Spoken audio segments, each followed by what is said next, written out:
Okay. Good morning, everyone. Good morning, good morning, good morning. Happy Wednesday. Happy July 20th. How does it get even better? What else is possible now? So today, before we logged on, I said to Guillermo, Guillermo, what should I talk about today? And he goes, pride. I said, pride. Wow, that's really, really interesting. Like, what do you mean pride? And he goes, well, he said, can pride be a good thing? Is it a good thing or is it a bad thing or can it be a good thing? And we started to talk about how yesterday we actually visited the National Archives. And, Guillermo is really into like ancient maps and also things like that in history, and he's a bit nerdy in that way, but it was really cool because we ended up at the National Archives of Cambodia and saw maps that were hundreds of years old, right? And we walked out of the archives and it was so sweet because obviously most Western tourists don't go visit the National Archives of Cambodia. So when we walked in, everybody was like, what are you doing here, basically? But once he started to share with them, I'm interested in these kind of things, they took us and they showed us all of these things and they really, really brought us in. And anyway, after we left, Guillermo said, well, what did you feel? What did you perceive? What energy did you perceive there? And I said, what's really interesting is, first of all, you have to understand the history of Cambodia. Cambodia's been through a tremendous amount of turmoil. There was a genocide here that lasted many years. Nearly 2 million people were executed during the genocide, died in the genocide. And there's also many civil wars, not just one civil war, but two civil wars. And really, the country has only been a democracy and in its current state since 1995, which is not very long at all. And during that time, it's really, really allowed itself to rebuild itself. And so when Guillermo asked me what was the energy that I perceived there in the archives, I said, the energy that I perceived actually was pride. And it was an energy of pride that was maintained and felt not just from the people, but really from the energy that existed there. Because think about everything that they have gone through and everything that they have endured. And, during the reign of the Khmer Rouge, um, it's so interesting. Like if you had a degree, if you had a college degree, if you wore glasses, if you spoke more than one language, if you were an artist or a poet or a musician, you were executed. And there was no other way about it. Like if you were intelligent, you were executed. And I found it really, really fascinating to be in this place in which all of these things that were there for hundreds of years, for over 100 years, were preserved so well and made it and endured during all of those periods, right? And that energy really is that energy of pride. It's something that you can't take away from somebody. And Guillermo asked me a really great question. He goes, well, can pride be good? And the answer is yes, it can be good. It is one of the seven elements of the ego, but pride is something that is essential in being connected to who we are, trusting who we are, recognizing that connection that we have and who we are to the source, and knowing in that state of oneness, having pride in that state of oneness for who you are and everything that you are. Now, where it becomes ego, or one of the levels of negativity, is when it becomes something that is forced upon other people and you put yourself above or below other people, right? So it's that simple. So then I also had the awareness too that today is actually the moon is actually in the sign of Leo, which is ironic because Leo is actually ruled by one of the energies of Leo is pride, and I thought that was pretty cool that Guillermo intuited that energy today. So, where in our lives are we not acknowledging the source, the creator of all that is, as our connection, our pride, our connection to all that is? And what can we do to be reminded to make that a priority, to make your connection to the creator one of the greatest priorities that brings you pride? Now, I'm not talking about from a religious point of view. I'm talking about from a knowing point of view, a knowing of the knowing of the knowing. This is me. This is who I am. I'm connected to the source. And that comes with no excuses, and it comes with no validation or justification. I need none of that. None of us need any of that to acknowledge who we truly, truly be, right? It's also very important that we show up like that for other people too, that we honor and we acknowledge and we recognize how people show up for who they be and have pride in them for that. Okay, and acknowledge their pride. So let's take that energy with us and let's go ahead and begin our meditation. Wonderful to be here with you guys today. Thank you so much for choosing. Okay, so let's close our eyes and find ourselves in our heart. And as we find ourselves in our heart, let's go ahead and begin by taking 3 deep breaths. In through the nose and out through the mouth. In through the nose and out through the mouth. In through the nose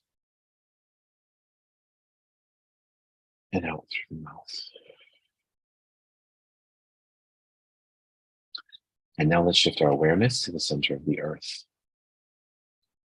And as we shift our awareness to the center of the earth, let's imagine this beautiful energy swirling in the center of the earth. And from this space, let's imagine this energy scooping up fresh earth energy, coming up through the soles of our feet, through our ankles, our calves, our knees, and our thighs, and traveling up through all of our chakras, and popping up outside the top of our head and forming a beautiful ball of light.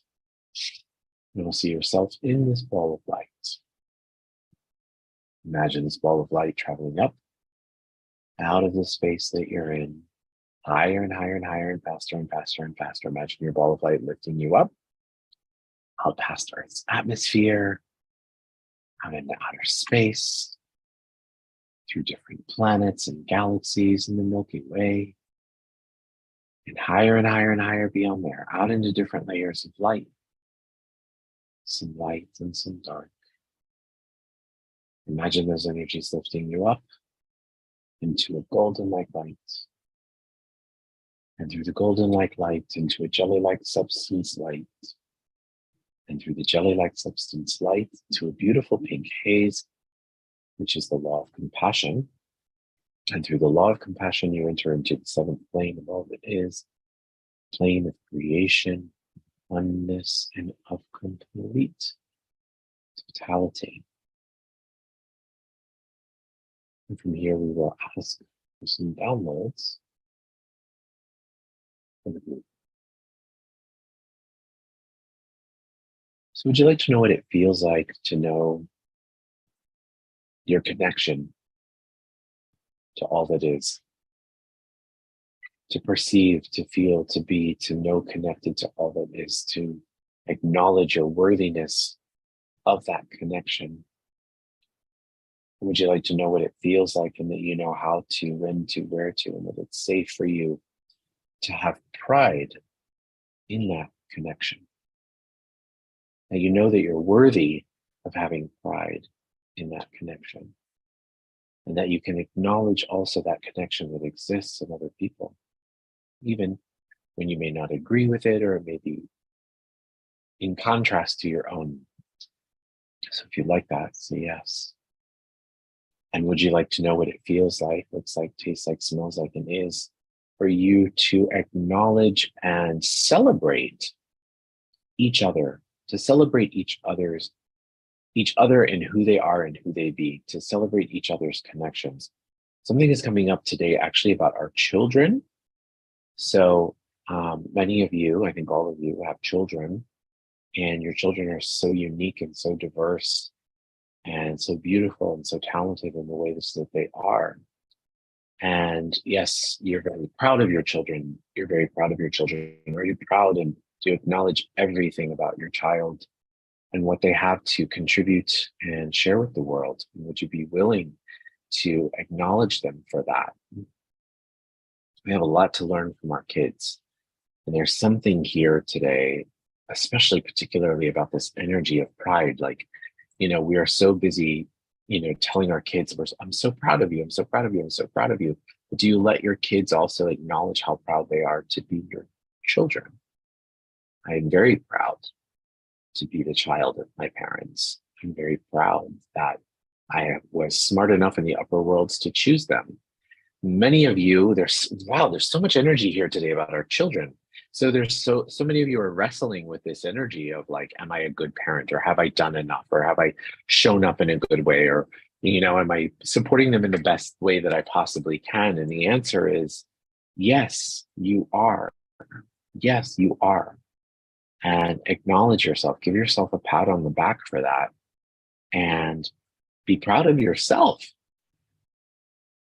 There is this definite energy that we perceive today of acknowledging that in that space of being proud of ourselves, we can also be proud of being the parents that we are.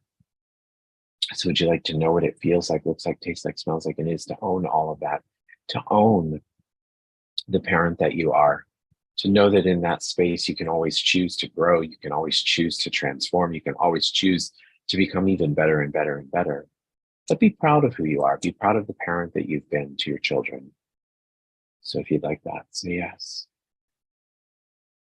Would you like to know what it feels like, what it looks like, what it tastes like, what it smells like, and what it is to acknowledge that you can learn from a state of pride? Many of us confuse pride with learning, right? We say, oh, pride is something like, I don't need to be taught anything because I know so much. That's what the energy is. We often consider that the energy of pride is that I'm educated enough. I don't need to be educated, but that is not essentially divine pride. That is selfish pride. So would you like to know what it feels like to allow yourself to lower your walls and barriers, to allow others to come into your life so that you can receive them, so that you can acknowledge what they have to contribute to you and what they have to be proud of? You may be going through a time and place right now where you're negotiating some kind of contract or something. That is something that is going to come up for all of you, all of us right now, is that negotiation phase. It can be something as simple as something with a partner. It can be something as simple as something in your business, or it can even be with yourself.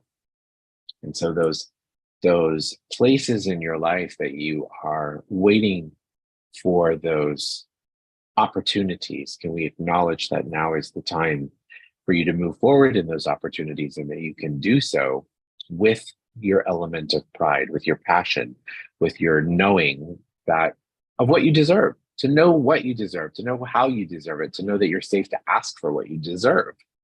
So if you'd like that, say yes. Another one of the energies that I've been playing around with a lot is the energy of being demanding.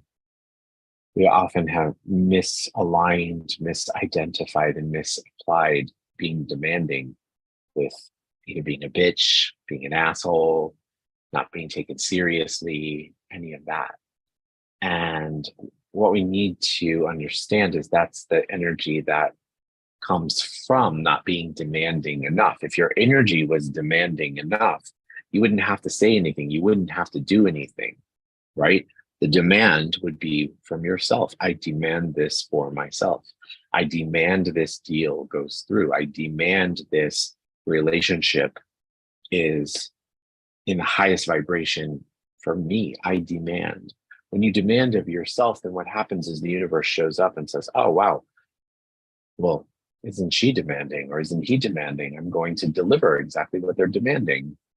So everywhere in your life that you're worried or you're afraid of being demanding because you're afraid of the judgment that comes with that, can we please revoke, recant, rescind, reclaim, renounce, denounce, destroy, and uncreate all of that? And who does that belong to? So would you like to know what it feels like to release all of those points of views and conclusions to the source with which they came? Many people through history have tried to control you with those ideologies, that being demanding makes you a bitch, or makes you greedy, or makes you selfish. Look at your demand. Is your demand changing the world? Is your demand something that's going to make the world a greater place, including yourself and your life? What if we were all demanding? Do you have room for everyone to be demanding? Because if we were all demanding, it would be easy, right? It would be like, oh, that's what she demands. Great. And if it's not in a vibrational alignment with you, then you can go somewhere else, or you can choose something else. So it's not taking away something from someone. It's being an allowance for what is required for them, that which we call demand. I know this is possibly a very controversial subject for you, and that's okay. We want to just kind of leave it there for you to kind of marinate with and meditate on. So what would it take to be the most demanding being on the planet today for you? For your happiness, for your joy, for your satisfaction, for your light, for your love, for your mission, for your purpose. And anything and everything that doesn't allow that times a godzillion, can we please destroy and uncreate it? Great. So now let's demand healing. Have you ever thought to demand healing? Let's demand healing for some of our friends who require it today. And so can we please demand healing today for Margarita? See her surrounded in the Creator's love and in the Creator's light. Can we also please send contributions and demand healing for Linda? For Joanne? For Andrea? For Carmazina? For Cindy? For Zach? For Antonio? For Marcella? For Jack? For Hector? For Dolly? For Skylar? For Ayla?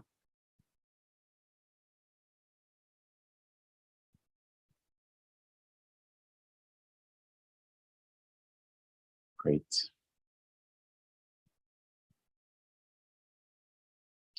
Now can we send some contributions to Kat and Matthew, and also to G, and also to Sean and Becky.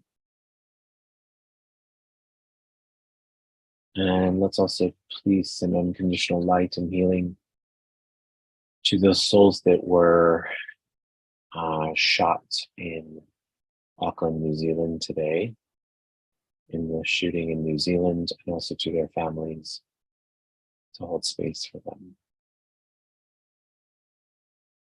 Right. And last but not least, would you guys like to know that you are unconditional love, that you be unconditional love, and that unconditional love is your birthright? If you'd like that, see this. So now let's take our palms and rub our palms together. Faster and faster and faster and faster and faster and faster and faster. Now take your palms, place your palms over your eyes. Your eyes are the windows to your soul. When you're ready, you can open up your eyes, allow that energy to come into your body and into your being, and place your hands on your heart. And congratulate yourself and thank yourself for being here and for showing up today. Guys, thank you so much for this amazing, amazing, amazing, magical, magical, magical time together. I love you all. I love you so much, Chloe. Have way too much fun today, okay, honey? Love you. I love you, mommy. I love you all. I'll see you guys tomorrow, same time.